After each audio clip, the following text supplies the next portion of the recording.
مثلاً کچھ لوگ بیٹھے ہیں، ایک بندے کا جی چاہتا ہے میں فلاں کا مذاق اڑاؤں، مگر وہ اپنے اس جذبے کو دباتا ہے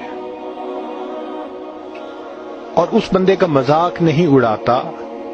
مذاق نہ اڑانے پر شریعت اس کو صدقے کا ثواب عطا فرماتی ہے کہ تم نے جو اپنی ٹیمپٹیشن کو کنٹرول کیا۔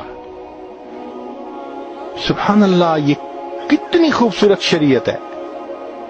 حالانکہ اس نے کوئی پیسہ خرچ نہیں کیا، کچھ اور ایسا کام نہیں کیا، لیکن اس نے اپنے ایک جذبے کو روک کر دوسرے کو اپنے شر سے بچا لیا۔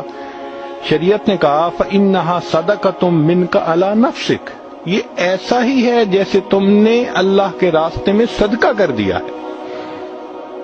هي الحلقات تحفظني بآيات من القرآن، هي الحلقات تملأني بحب المصطفى العدنان، هي الحلقات تحفظني بآيات من القرآن، هي الحلقات تملأني بحب